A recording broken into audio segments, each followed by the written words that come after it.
வச்சிருக்கு. அப்ப உங்களை கூப்பிட்டீங்களா? நாங்க உங்களை நம்பி நின்ற வேட்பாளர்களை ஒரு கூப்பிட்டீங்களா? கூப்பிடல, திட்டமிட்டு ரிஜெக்ட் பண்ணி இருக்கிறீங்க. மக்களை தயவு செய்து நான் உங்களை கும்பிட்டு கேட்கிறேன். இப்ப சொல்ற எந்த கட்சியை நீங்கள் ஆதரிக்க வேண்டாம். உங்களோட ஊருக்கு யார் நல்லது செய்வினம், எந்த கட்சியில நின்றாலும் உங்களுக்கு தெரியுமல்ல. சனசமூக நிலையத்தை யார் கொண்டு நடத்தினோம், ஒரு அமைப்புகள் யார் சரியா செய்யணும், எங்களுக்கு அடிப்பட்ட யார் காசு வேண்டி தெரிவினம், அப்படியானவே நீங்க போடுங்க. கட்சி பார்க்காதீங்க. புலமேன்ற வெளிநாட்டுல இருக்கிறவையும் ஏமாறுகள். அதை முதல் வெளிநாட்டுல இருக்கிற புரிஞ்சு கொள்ளுங்க. இப்ப இருக்கின்ற ஒரு தனி இது உருவாக்கி கலைக்கிறீர்கள் டெய்லி. இதெல்லாம் வெட்டி வேலை. நீங்கெல்லாம் இவரை வளர்த்து விட்டு இவர் சொல்லி போட்டு இன்றைக்கு ஒரு கட்சியை சொல்லுவார், நாளைக்கு ஒரு கட்சியை சொல்லுவார். நாங்கள் முட்டாளா இருக்கிறோம். எங்களை முட்டாளாய் கொண்டு வெளிநாட்டுல காசு இல்லையே என்று பணம் பண்ற. ஆனா எங்களுக்கு வாய்ஸ் மெசேஜ் அனுப்பியிருக்கு, அவசரம் காசு போடும் கொண்டு. எங்கட தொகுதியில இருந்து அந்த தம்பி 40,000 இது காசு போட்டிருக்கிறேன். ஒவ்வொரு தொகுதியில இருந்து கொடுத்திருக்கிறேன் காசு. தலைமத்துவத்துக்கு கட்டுப்பட்டு தான் நாங்கள் இருந்தாங்க. ஆனா நீங்க தலைமத்துவத்துக்கு சரியா செய்யறீங்களா? உங்களை நம்பி அப்படி நாட்டை ஒப்படைக்க முடியும் உங்கள்கிட்ட? தலைமத்துவம் என்னன்னு தெரிஞ்சுக்கோங்க. யூடியூப்ல செய்யறது இல்ல தலைமத்துவம். நோமினேஷன் ஃபைல் எல்லாம் டேட் முடிஞ்ச பின்னேரம் சொல்லப்படுது. அரசியல் இருந்து நான் விலத்துறேன். உங்களை பேக்காடுறீங்களா? இப்ப நாங்க எப்படி உறுப்பினர் ஃபார்ம்ல சைன் பண்ணி இருக்கிறோம். கௌசல்யாவை செயலாளர் ஆயிட்டு, அர்ச்சனாவை தலைவர் ஆயிட்டு தான் நான் சைன் பண்ணி இருக்கிறேன். அப்ப என்னென்ன நாங்கள் உங்களை ஏற்றுக்க முடியும்? எங்க செயலாளர், எங்க கட்சி, எங்க வந்து நாங்க கடிதம் தாருது? உங்களை கொட்டல் கொட்டலா தாக்குறதா? நான் குலதீவன் மணீஸ்வரி, நவாலி வடக்கு என்ற சொந்த இடம். 2025ஆம் ஆண்டு நடைபெற இருக்கிற உள்ளூராட்சி மன்ற தேர்தலில் நானும் ஒரு வேட்பாளரா ஒரு கட்சியோட 2 பேர் கொடுத்தேன் நிற்கிறதுக்காக. அதில் வந்து அந்த கட்சி உங்களை மெம்பர் ஆட்சியரை சொல்லி மெம்பர் ஃபார்ம் எல்லாம் வேண்டி நிரப்பி அங்கத்துவ பணம் கட்ட சொல்லி எல்லாம் அந்த உங்களுக்குரிய ஒரு குரூப் ஒன்றை உருவாக்கி அதில் தான் எல்லா தகவல்களும் தெரிவிக்கப்பட்டது. நான் வலியாமன் தென்மேற்கு பிரதேச சபையில நின்ற நான் வேட்பாளராக நிற்கிறதுக்காக இந்த பேர் விவரம் இந்த ஆவணங்கள் எல்லாம் கொடுத்தன. அது வந்து அது பொறுப்பாக இருந்தவர் வந்து ராமநாதன் அர்ச்சுனா, பாராளுமன்ற உறுப்பினர். அவரெல்லாம் ஊடகத்துல தான் எல்லாம் சொல்லி ஊடகத்துல ஒரு தம்பியை அறிமுகப்படுத்தி விட்டவர். இந்திரஜித் என்ற ஒரு தம்பி வலியாமத்துக்கு பொறுப்பாக அவரை விட்டது. அவர் தான் என்னோட வந்து தொடர்பு கொண்டவர். என்ற நம்பர்ல அவர் தான் முதல் தொடர்பு கொண்டு இப்படியாக்கா நீங்க எங்களோட நிக்கிறீங்களோன்னு. நானும் என்னண்டா அவரை நம்பி மக்கள் எல்லா மக்களையும் மாரி நானும் அவரை நம்பினேன். என்னண்டா பாராளுமன்றத்துல போய் எல்லாத்தையும் கதைக்கிறேன். அப்ப எங்களோட ஊர் மக்கள் இந்த பிரச்சனையும் அவர் மூலம் கொண்டுடலாம்ன்ற ஒரு நம்பி நான் போய் நானும் அதுல சேர்ந்து கேட்போம்னு சொல்லி ஓமன்னு சொல்லி எல்லாத்தையும் கொடுத்தனாங்க. கொடுத்த டைம்ல அவை அந்த குரூப்பை உருவாக்கின உடனேயே நாங்கள் கருத்து போட முடியாம குரூப்பை அவை முக்கியமான 3 பேரும் தான் அதுல போடலாம். அர்ச்சுனாவும் கௌசல்யா அந்த லட்சியன் என்ற தம்பி 3 பேரும் தான் அதுல கருத்துக்கள் அவையண்ட இதுகளை மட்டும்தான் போடினா உங்களோட கருத்துக்களை கேட்கறதுக்கு எங்களுக்கு அதுல ரெண்டேக்கு எனக்கு ஒரு லைட்டா அதுலயே சந்தேகம் வந்துட்டுது. ஏனுவே எப்படி மறைக்கணும் அதை நாங்களுக்கு எங்களோட கருத்தை வெளியிட முடியாம இருந்தது. அப்ப எங்கள்கிட்ட வந்து அந்த தம்பி தான் இல்ல ஆவணங்களை வாங்கிட்டு போறார், சைன் எல்லாத்தையும் எங்கள்கிட்ட வேண்டிட்டு போனேன். நான் அப்ப கேட்கிறேன், தம்பி நாங்கள் இதை உதவி செய்யணுமோ என்று சொல்ல இல்லையா கதவை இல்லையா நான் அப்ப அவரை நாங்க சந்திக்கணும், இப்ப உங்களை சந்திப்பேன் எல்லாத்தையும் நான் கேட்கிறேன். கேட்க சொன்ன இல்லையாக்கா அவர் நேரம் இல்லாம ஓடி திரியிறாரு. ஆனா ஊடகத்துலதான் சொல்றாரு ஆக்கள் இருக்கணும்னா ஆக்கள் பற்றாக்குறை இருந்தது. ஆக்கள் பற்றாக்குறை நான் ஓடி திரிகிறேன் 100 கீழே ஓடி இந்த பக்கத்துல நான் வடக்கு கிழக்குக்கெல்லாம் போய் கேட்கிறேன். செய்யக்கூடிய பிள்ளைகள் இருக்கணும் பொம்பளை பிள்ளைகள் கேட்க ஓமண்டு சொன்ன பிள்ளை அடுத்த நாள் அந்த உறவினர்கிட்ட விசாரிச்சிருக்கிறான். அப்படி அர்ச்சனா பற்றி விசாரிக்க சொல்லினா பேசுவேன் நல்லவர் தான் நான் பேசி இதை கலைச்சி விட்டுறேன் நீங்க தானே அந்த புள்ள அடுத்த நாள் அப்படியே போன் எடுத்து சொல்லுது ஐயோ நாங்க வரே இல்லை அவர் பேசுவாராம் கடைசி வரையும் நான் வர மாட்டேன் சொல்லிட்டு. அப்ப நான் இல்லாடா அந்த கடைசியா ஆக்கள் பற்றாக்குறையில நான் இந்த மகளை படிக்கிற மகள் இவற்றை இதெல்லாம் ஆக்கள் பற்றாக்குறைக்காக கொடுத்தன. அப்படி கொடுத்த இல்லாட்ட இதெல்லாம் போமெல்லாம் வேண்டி சைன் பண்ணிட்டு அவங்களோட சைனும் அவர் கடையில தான் வந்து வேண்டிட்டார். கடையில தான் எல்லாம் வேண்டி போட்டு நான் கடைசி நாளும் கேட்கிறேன் காசு கட்ட கடைசி நாள்ல அந்த காசு பற்றாக்குறை வேற வாய்ஸ் மெசேஜ் போடிட்டு வாய்ஸ் மெசேஜ் சொல்லி போட்டவ காசு பற்றாக்குறையா இருக்கு இல்லையா வேட்பாளரும் காசை போடும்போ காசு பற்றாக்குறையா இருக்குன்னு கடைசி நாள் 19ஆம் தேதி தான் முடிவு டேட் அதுக்கிடையில போடும்போ நீங்க வேட்பாளரா இல்லாத பட்சத்துல இந்த காசு திருப்பி தரப்படும். நானும் என்ன செய்தேன் உடனே காசு இல்லையா உடனே மாறி கொண்டு போய் 5000 ரூபாய அக்கௌண்ட்ல அந்த லட்சியன் என்ற தம்பி தன் அக்கௌண்ட் நம்பர் எல்லாத்தையும் குரூப்ல போட்டிருந்தவர் கொண்டு போய் அந்த காசு 5000 ரூபாயும் போட்டுட்டு வந்தேன். அப்ப காசு நாங்கள் இன்னத்துல பாக்குறோம்டா இந்த கட்சி இது எல்லாத்தையும் அவர் யூடியூப்ல தான் பார்க்க வேண்டி கிடக்கு, ஊடகத்துல எல்லாத்தையும் சொல்றேன், அதை பார்த்து தான் தெரிய வேண்டி கிடக்கு. கடைசி நாளும் அந்த முதல் நாள் வந்து சைன் பண்ணி கேட்கிறேன், தம்பி நாங்க விரவணும் இல்லோ விர தேவையில்லை இல்லையாக்கா, நீங்க விர தேவையில்லைன்னா அந்த தம்பி எல்லாத்தையும் சொல்லி போட்டு வேண்டி கொண்டு போயிட்டு கடைசியா என்னண்டா அந்த 12 மணி ரிஜெக்ட் டேட் முடியுது, 20ஆம் தேதி க்ளோசிங் டேட்ன்றது எங்களுக்கு தெரியல. அப்ப இரவு 6 மணிக்கு யூடியூப்ல அர்ஜுனாண்ட யூடியூப்ல வருகுது, பார்த்தா ரிஜெக்ட் சொல்லப்படுது, வலியாமன் ரிஜெக்ட். எனக்கு பெரிய ஒரு இடி விழுந்த மாதிரி தலையில. அப்ப நான் என்ன உடனே இந்த தம்பிக்கு போன் எடுத்து கேட்கிறேன், என்ன தம்பி ரிஜெக்ட் சொன்னேன், என்னண்டு நீரெல்லாம் சொல்லல, 7 மணிக்கு தான் நான் அறிகிறேன். அப்ப எடுத்து கேட்டா, ஓமாக்கா ஃபைல் ஒன்றும் அங்க குடுபடை இல்லை, நாங்கள் யூஎஸ் கோட்டல்ல அவர் கௌசல்யா இரவு 7:30க்கு தங்களுக்கு வந்து நிக்க சொல்லி தங்களுக்கு மெசேஜ் அனுப்பினவா, காலமே வந்து நில்லுங்கோண்டு நாங்கள் 3 பேர் வலிகாம மேற்கு வடக்கு தென்மேற்கு 3 இதுல பொறுப்பா நின்றது. அவைய 3 பேரும் தாங்கள் யூஎஸ் கோட்டல்ல காலமேல இருந்து வெயிட் பண்ணினது. இப்ப 11:45 வரையும் வெறைய இல்லையா, கூப்பிட வெறைய இல்லையன்றதும் தாங்கள் வந்து அட்டசியா ஒன்றும் செய்யலாம அந்த ஃபோமோல தாங்கள் எல்லாம் நிரப்பி ரெடியா பண்ணி வச்சிருந்ததா.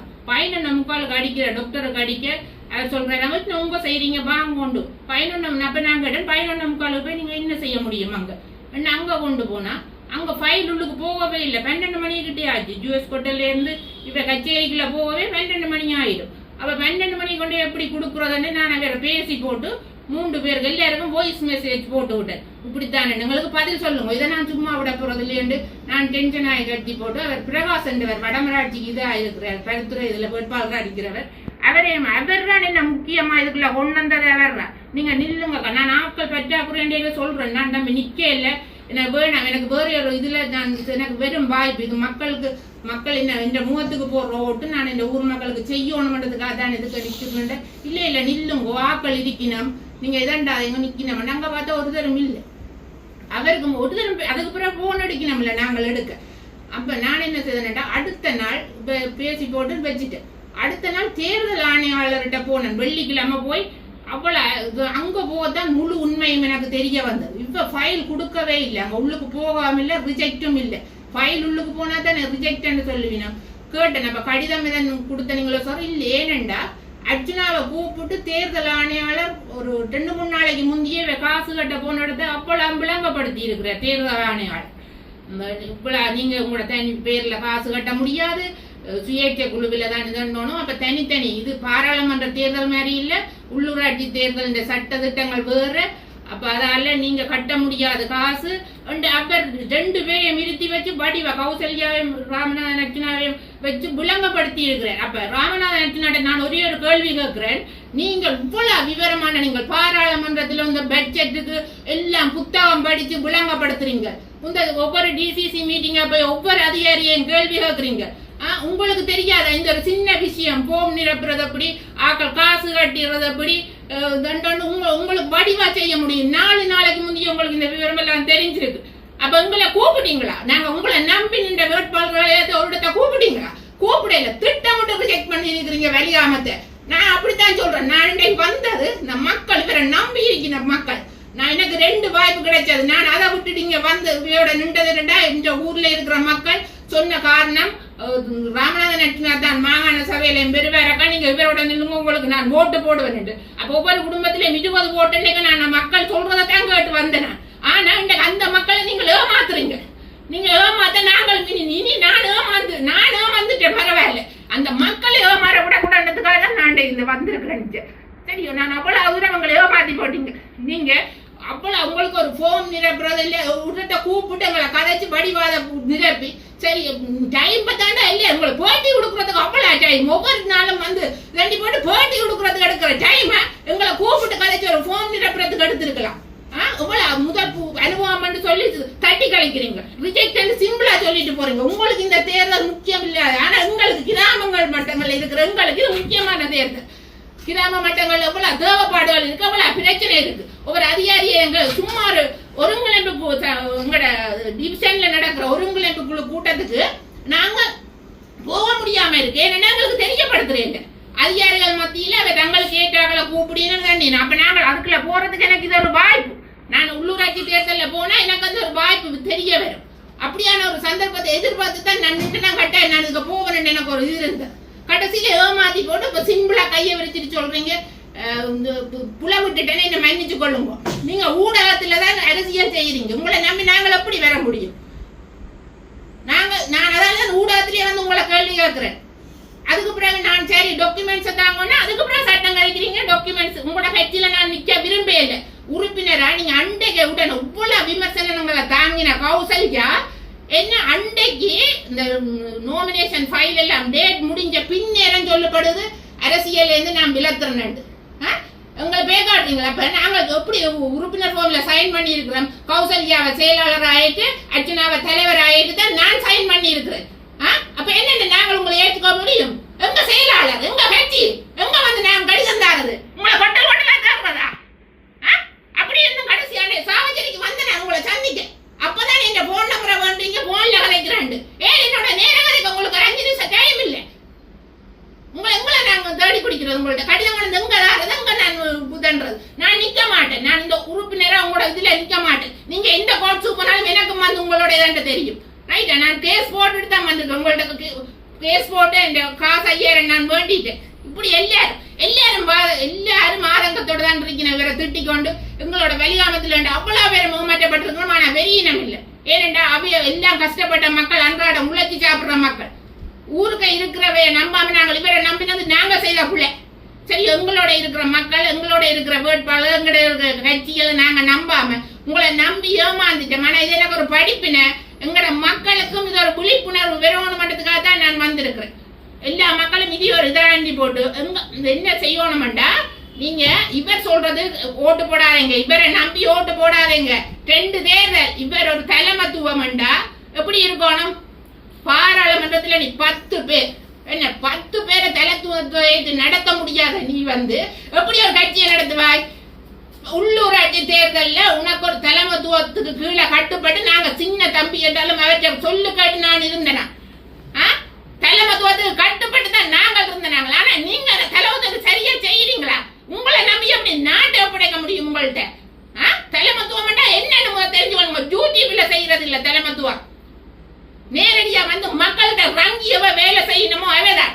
உள்ளூராட்சி தேர்தல் இது வந்து அரசியல் இல்லை. இது வந்து கிராமங்களுக்கு இல்ல, நாங்க கட்டுற இந்த வரிய பணத்தை எங்களுக்கு திருப்பி வர போகுது. அதை நாங்கள் எங்கட ஊருக்கு அடிபட்டு வேண்டி கொடுக்கறது தான் இந்த உள்ளூராட்சி தேர்தல். ரைட்? அப்ப அதால நாங்கள் வந்து மற்ற கட்சி அவைக்கு போட சொல்லி இவைக்கு சொன்னா மக்களை தயவு செய்து நான் உங்களை கும்பிட்டு கேட்கிறேன். இவர் சொல்ற எந்த கட்சியை நீங்கள் ஆதரிக்க வேண்டாம். உங்களோட ஊருக்கு நல்லது செய்வினம். எந்த கட்சியில நின்றாலும் உங்களுக்கு தெரியுமல்ல, சனசமூக நிலையத்தை யார் கொண்டு நடத்தினோம், ஒரு அமைப்புகள் யார் சரியா செய்யணும், எங்களுக்கு அடிபட்ட யார் காசு வேண்டி தெரிவினோம். அப்படியானவே நீங்க போடுங்க, கட்சி பார்க்காதீங்க. ரைட்டா? நானும் அந்த கட்சி நீங்க மாறாதீங்க.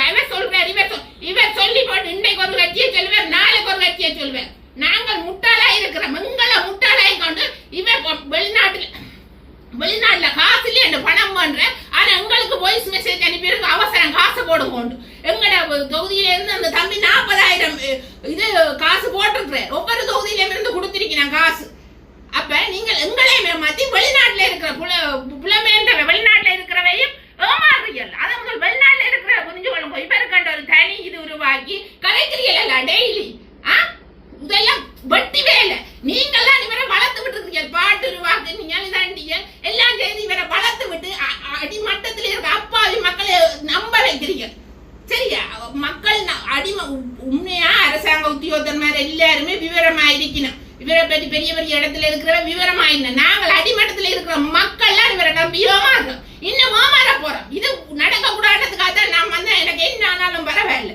ரைட்டா? நீங்க என்னத்துக்கு பயப்படினோம்? இவர் பேசுவார், கொமெண்ட்ல பண்ணுவார், தேவையில்லாத கதைகள் கதைப்பார். எந்த விமர்சனத்தை தாங்கிறதுக்கு ரெடியா தான் நான் வந்திருக்கிறேன். இவரை பற்றி வெளியில சொல்லணும். கடைசி வரை நம்ம எங்க மக்களே இருந்து சில மணி நேரங்களில் வெளியில் வந்து நாடாளுமன்ற தாக்கல் செய்தவர் சிறப்பாக செய்தவர். ஆனால் உள்ளூராட்சி மன்ற தேர்தலுக்கு நீண்ட காலம் இருந்தது. அதை ஏன் இவ்வாறான ஒரு மொழிமுறையில் தவறான வேட்புமனு தாக்கல் செய்யப்பட்டது? அந்த டவுட் எனக்கும் வந்தது. ஏனென்றா இவருக்கு 4 இருந்தது. 4 நாள் சரி அங்க பட்ஜெட் இதுல நின்றவர், அதால இவருக்கு அங்க டைம் இல்லையாண்டு 4 நாளைக்கு முன்னே வந்துட்டார். கொழும்புல இருந்து வந்தவர் வந்தாங்க காசு கட்ட போன இடத்த இல்லன்னு சொன்னேன். இவருக்கு என்னடான்னா மாகாண சபையை பிடிக்கணும், மற்றது இவற்ற வாக்கு வந்து தென்மராட்சியில இவருக்கு நின்றா காணும், மற்ற வடமராட்சியை தக்க வச்சா காணும், வலிகாமத்தை இவ கண்டுகொள்ள திட்டமிட்டு நிராகரிக்கப்பட்டிருக்கு.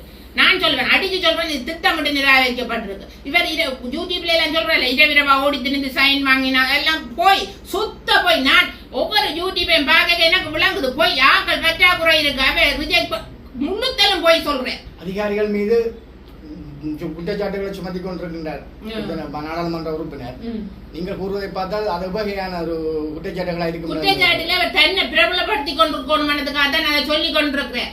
நீ சரி அவையில குற்றம் சாட்டுற இல்ல, அதை நிரூபிக்கிறியா, அதை செய்யறியா? இல்ல, ஒண்ணுமே அதை சரி செய்யற மாதிரி இல்ல. நெடுகளும் அந்த இதுல இருக்கணும்ன்றதுக்காக ஊடகத்துல தந்த மக்களை இதண்டோணும்ன்றதுக்காக அதையே சொல்லி கொண்டிருக்கிறேன். அதுக்கு ஒரு டைம் கொடுக்கணும், அது சரியா செய்தவையான்னு பார்த்து போடுறியா? ஏன் இவ்வளவு விவரமான அர்ஜுனா இந்த பாராளுமன்ற தேர்தலில் ரிஜெக்ட் பண்ணதுக்கான லெட்டர் வந்திருக்கணும். அது எங்களுக்கு காட்டினவரா?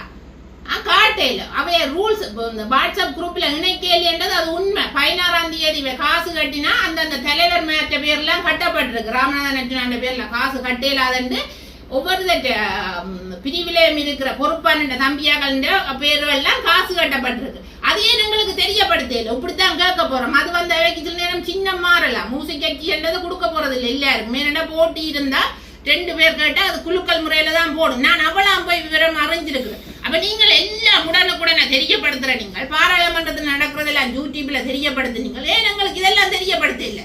போம் நிரப்பினதும் காசு பண்றது மட்டும்தான் எங்களுக்கு மெசேஜ்ல போடப்பட்டிருக்கு. எங்களோட குரூப்பை உருவாக்கி மோசடியானவர் இவரை இனிமேல் நம்ப கூடாது மக்கள் என்றதுதான் என்ற உண்மையான கருத்து. நாங்க மக்கள் எங்களுக்கு இருக்கிற பிரச்சனையில நாங்களே பேஸ் பண்ணணும். ஏனென்றா மற்றவையை நம்பிதான் நாங்கள் இன்றைக்கு இந்த நிலைக்கு வந்திருக்கிறோம். அது ஒரு பெரிய தலைவர், உங்களுக்கு எல்லாருக்கும் தெரியும், அவரே சொல்லி இருக்கிறார். மற்றவையெல்லாம் பழிய சுமத்து இதாண்டி அவை செய்வினம் கொண்டு போட்டு இருக்காதுங்க மக்களே. நாங்கள் எங்கட பிரச்சனைக்கு நாங்கள் முகம் கொடுத்து நாங்கள் தண்டோணும். ரைட்டா? இதுதான் என்னுடைய இது. மக்கள் நீங்க யோசிச்சு இந்த கட்சி என்று பார்க்காம இது உள்ளூராட்சி தேர்தலில் யார் சரியா செய்வினம் என்று உங்களை ஊருக்கு இருக்கிற யார் சரியா செய்யணுமோ அவைக்கு வாக்க போடுங்கொண்டு கேட்டுக்கொண்டு நிறைவு செய்யுது.